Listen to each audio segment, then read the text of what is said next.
Hi guys. I know I haven't done this in like 2 years, but I was recently looking over my YouTube channel and I decided I'm gonna post a chapter 2 of my preview. It is a preview. I have written 100 pages of this novel, but I want to post a part 2. And a lot has happened in these 2 years. I can't believe it. I have let's see. I've gone. Yeah, I went to the early college program, and that was nice. And I made some new friends, and I broke up with my last ex-boyfriend. It was mutual, and then I got cheated on by my new ex-boyfriend. Yay! That happened very recently, and maybe that's part of the reason why I'm deciding to make this make another make another chapter. Because I think getting cheated on really made me understand my novel a little bit better than I did before. So I am going to continue writing. And because there's nothing like being traumatized by a man-child that encourages you to write. So, I don't know. I had to get that off my chest. It's been bothering me for 3 weeks now. And I am not going to reveal his name. Because that's none of your business. But anyway, I'm going to start reading, okay? So, sneaking into the novel. This is part 1. I'm going to scroll down to part 2. And right here. So just to recap, she finds out, okay, so she is talking, so she has a fairly good relationship with her dad. And then, yeah, that's what we see at the beginning, and then he disappears, and she doesn't know what happens until her neighbor comes and tells her that he got murdered. So, on to the next part. Alright, big stars over there. Alright, there are 5 stages of grief. Denial, anger, bargaining, depression, and acceptance. It felt like there were only 4 to me. Acceptance didn't appear to be in the equation. I languished around for about a few months. The police requested to interview me about my dad, to which I consented. They were very sympathetic and kind, especially since they viewed me as a victim of this heinous crime. It didn't matter to me at all. It didn't matter to me. It felt all cold inside. The police hadn't found any leads on my father's murder, except that it was a murder and not a suicide. They found that it was impossible for him to shoot himself because of the location of the bullet wound. Anyway, that was little solace to me. I already knew that my dad would never willingly abandon me like that.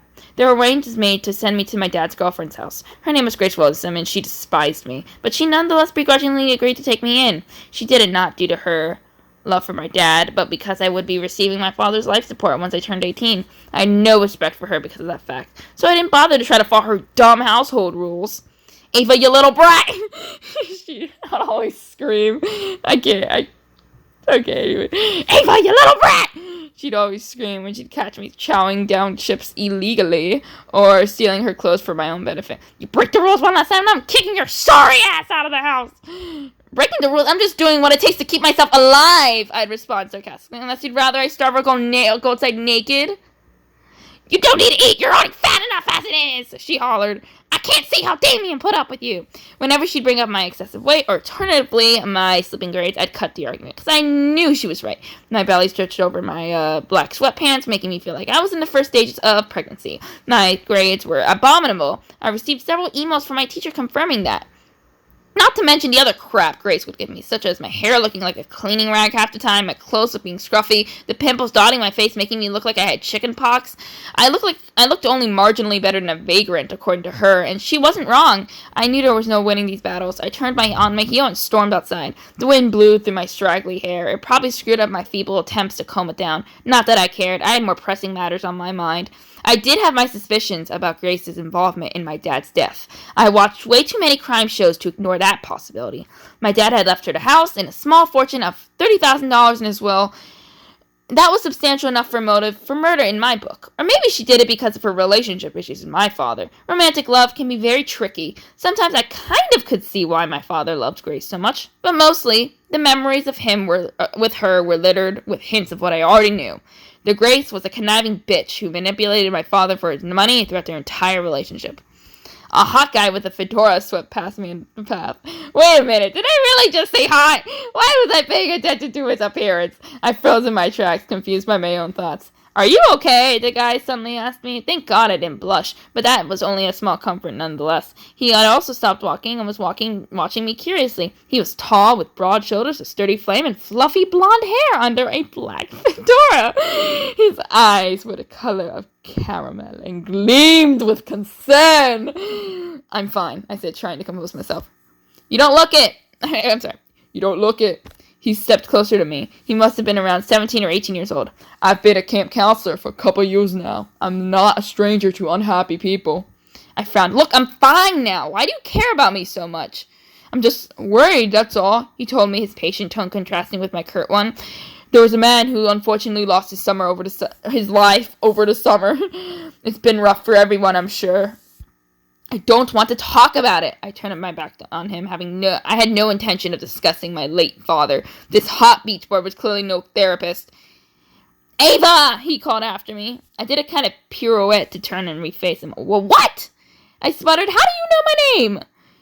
"We go to the same school," he explained patiently, "and I'm a very observant guy."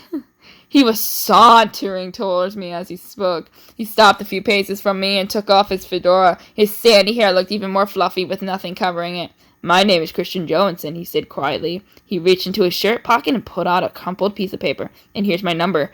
Give me a call if you need anyone to talk to about your dad, all right?" I'm sorry, let me read that. "Give me a call if you need anyone to talk to about your dad, all right?" To be continued. You guys think Christian's going to be love interest? I don't know. I think it's pretty obvious right now.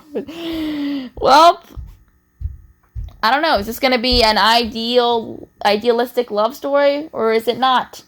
Who knows? Just remember that I recently got cheated on, so I don't know if I really want to make an idealistic love story right now. Anyway, love y'all. Bye.